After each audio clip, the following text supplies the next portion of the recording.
Hello, everyone. This is Culture Comms and Cocktails, internal comms served straight up. I'm your host, Chuck Goes, Senior Strategic Advisor at SocialChorus. And on this episode of Culture Comms and Cocktails, we have Kyla Turner, originally guest number 4 on the podcast, and now Strategic Advisor at SocialChorus. So welcome back to the podcast, Kyla. Thank you so much. This is a good place to be and under the best circumstances. That's awesome to hear. So where does the podcast find you today? Where are we seeing you right now? I'm still here in Oklahoma City. It is an abnormally gray day, so I usually have a little more light in here, but Oklahoma City, it's a good place to be. Here in my office is my husband's hometown, but I have now adopted it as my own. And speaking of your family, how are you and the people you care about doing during this pandemic? I have a lot of gratitude. We are all doing well. It is a tough situation, just where we all find ourselves. I think, the Midwest is being hit especially hard right now in the middle section of the country. And Oklahoma's in there. So it's a tough time for the state, but we're doing well. So we'll just keep going. That's all we can do. That's all we can do. True. Follow the rules and keep going. And as I mentioned in the intro, you've recently joined SocialChorus as a strategic advisor. So share with everyone a little bit about your career path that led you to this moment. Sure. Well, let's see. There was that piece where I actually was a journalist. I do have a journalism degree, and I was a reporter for a short time. And excuse me, I think that is where that love of storytelling came through. But shortly thereafter, I was very fortunate to join the team at Southwest Airlines. And it was actually the marketing and communications team. And it was an interesting position. I was not at the headquarters in Dallas. I was in a field office in Phoenix. And I think about this a lot now and where I am now and how I think so much of it started with Southwest, of course, because they're known for their culture. They are legendary about putting employees first and making sure that everyone has ownership of that position and the trust they have in the people who work for them and just how that connects to the bottom line. But all of that is true. But I think about that position, especially because I was in a field office. We were the liaison between kind of the corporate strategy for marketing and communications. And then we were out there in the field, and we were out there very close to Sky Harbor Airport, sitting there in all of the operational meetings as well. And so you kind of saw both sides of the operation and what it took to run an airline and fly an airline day to day, and then the strategy from the headquarters. And I think that is something that is where I've gone in my career. Been on to Love's, moved to Oklahoma City. We met while we were at Love's, and then a couple of other things, and look where I am now. But it is that thing that has followed me, is being the liaison between a corporate strategy and a set of employees and leaders who are in an office and who are very well connected, and then this different set of employees that are out there making the things happen. It was the same way at Love's, and to see both worlds and to understand the needs of both, and knowing that everyone has different tools and different ways that they're getting information. I mean, I really think this is where the journey has led me, because now I'm here. And as you know, we're really focused on, okay, how do you level that playing field? How do you give everyone equal access to the information that they need and to what they need to communicate and all row in the same boat together for the mission of the company? So yeah, that was a long way of saying it started at Southwest, and this journey I've really been putting it together and saying, yeah, there's a similar theme there. And I am definitely where I need to be. Yeah, we certainly have building blocks throughout our career. And you mentioned Southwest, and like you said, they're obviously known for their culture. What I think is fascinating is there's a lot of companies that are known for their culture. A lot of organizations hide behind their culture, but with Southwest, they empower their employees with the culture. As someone who used to travel quite a bit back when we could travel, and you would walk through airports without even seeing signage, you could tell which was a Southwest gate and which was not a Southwest gate, because it was Halloween, it was decorated. If it was Valentine's Day, it was decorated, right? They empowered employees with the culture. And I think that's something that I would love to see more companies embrace, not hide behind the culture, but use that as a way to empower yours. They've always put employees first and customers second, meaning you treat your employees right, employees treat customers right. That, to me, that's the exact model we should all be following. There you go. I think empower is a very good word. I think I used that they let their employees own their position. So they do. They Mhm. have this immense trust of, we hired you, we know that we trained you well, we know you have the best attitude to take care of our customers and that you're aligned with our goals and our bottom line. And all right, we trust you to do the job in the best way that you know how. And I think that that might be the thing that sets them apart, Mhm. is that empowerment and that ownership that they give people. And I think that that's where you get that fierce loyalty of people saying, yeah, I mean, I get to represent the company and I get to still be myself and bring my full self to this position and do it the way that it makes sense to me. So I think that's huge.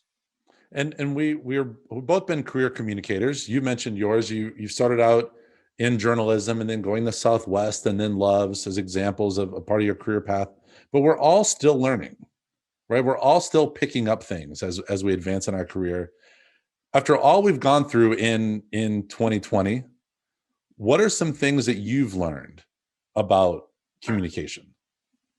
I think as communicators, we'll all agree that it's become kind of the largest priority and the biggest piece of where we need to be as a company, communicating with our employees, communicating with our customers. And I've just, I love seeing companies that are able to, and I think so many have done this, just pivot and flex and do what they need to do. I've seen, I was actually after Loves, I went to Blue Cross and Blue Shield of Oklahoma, and that's where I was when the pandemic started. And to watch that company just kind of recreate policies and recreate ways of doing things in order to keep their employees connected, and of course their members too. But I think that's the biggest thing. I think companies have just had to do things that they never thought they were going to do, or maybe they wanted to do for the longest time. And this became the time that we had to get it done and do it and open up the lines of communication and really make sure that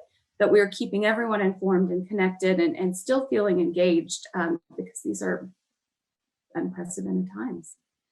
Yeah, it seemed like companies learned they needed to get out of their own way on some things, that they seem to create their own barriers to progress, where they realize like, oh no, we did that to ourselves. We don't need to act that way. We don't need to have that policy.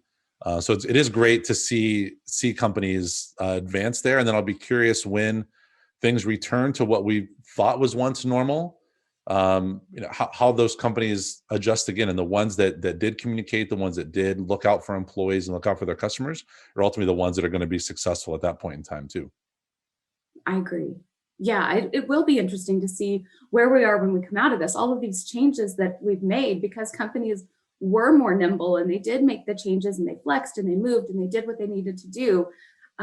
I think we all hope that continues, wherever we land next year, in the middle of next year, that the companies look at that and do say, oh, it was easier than we thought it was going to be, or Hmm. something we kept doing a certain way because we thought it would be too hard to change. Now companies have changed the way that they've done it. Maybe they see, oh, well, okay, that we were able to do that in a short amount of time and it paid off and there was value, and let's keep doing it that way.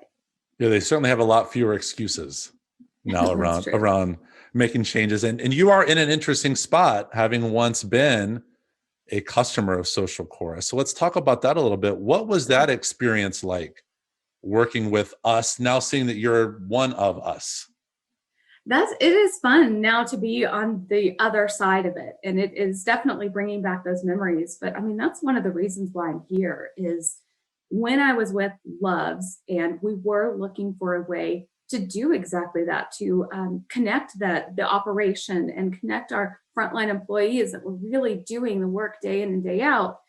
That we had a vision for, okay, how do we want this to look? And we want it to be easy for them. We want it to make sure it aligns with our technology needs and just everything we're doing as an enterprise. And I feel like I felt that at that time that SocialChorus and the team, you were on the team that came to talk with us, really just got it.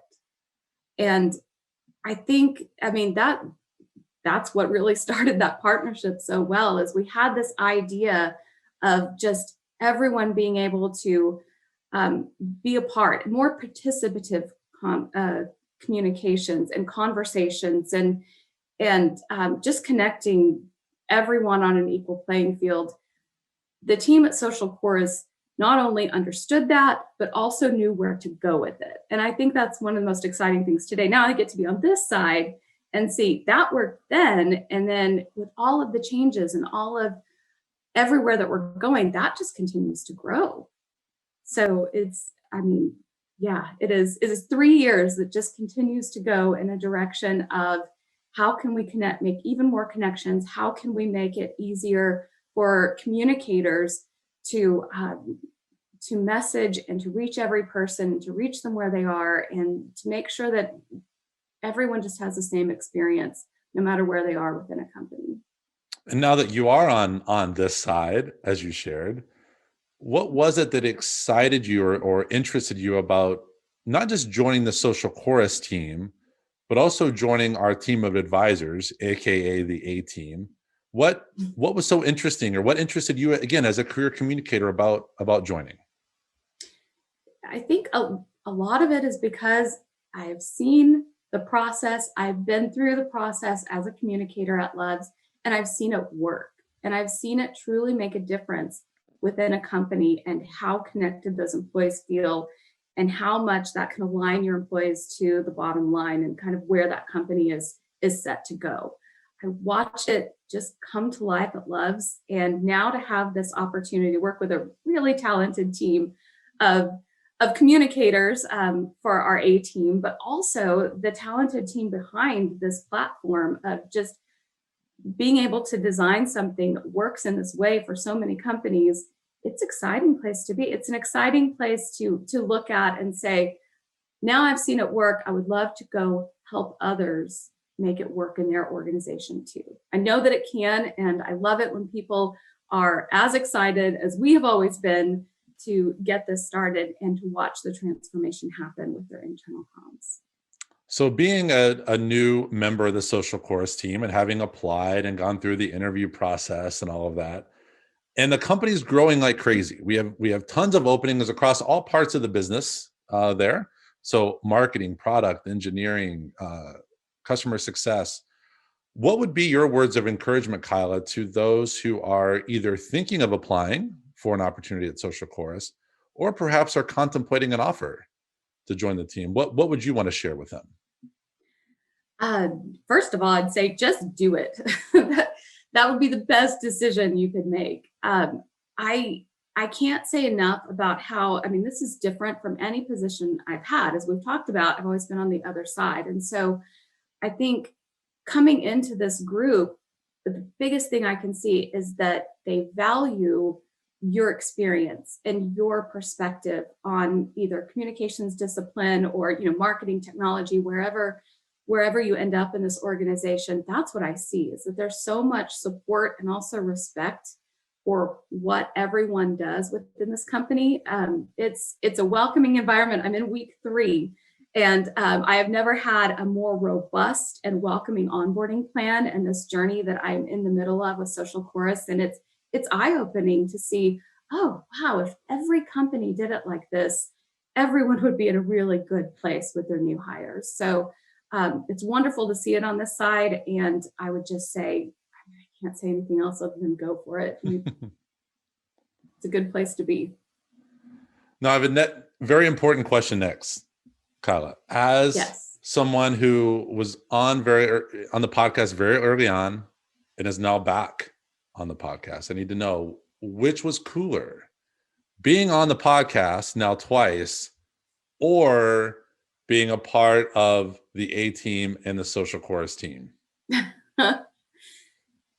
This podcast is pretty darn cool. And I know I am very fortunate to now have been on here twice, Ray and I both. But yeah, I mean, Chuck, this is wonderful. But the full A team experience and the full SocialChorus team experience, I keep telling everyone it's like a dream. This is a really cool place to be. Again, if we go back and say for someone who's contemplating it, just do it. No, that's absolutely the right answer. You answered correctly on that. I'm thrilled, Kyla, to have you be a part of this. As you mentioned, I had the privilege of working with you while you were at Loves and the Loves team. We continue to work with the team at Loves. But it's great having you now be a part of this, bringing your career experience in. We all have different stories we share. We all have different building blocks that we bring to a team. And so having you join and Ray Bachnight join, who was on the podcast earlier, only strengthens us as a team of advisors, but perhaps more importantly, as a team at SocialChorus, because the more experience we have, it only makes us a greater resource to the customers and industry we support out there. Now, next very important question. We've spent time talking about culture and we've spent time talking about communications. The podcast is called Culture, Comms, and Cocktails.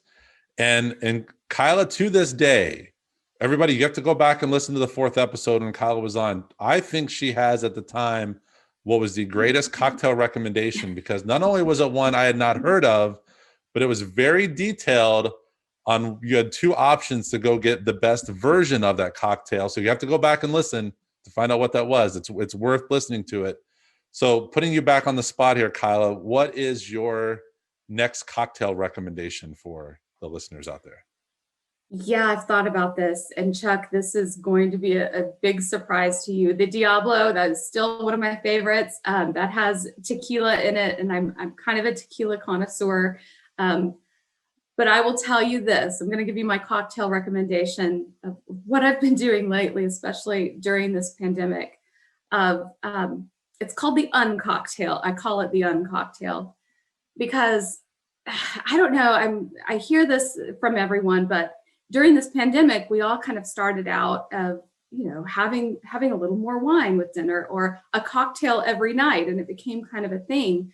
And I got to a point where I was like, I don't even look forward to this anymore. I'm not enjoying it as much. So lately I've been making an uncocktail, which is a shot of apple cider vinegar over ice.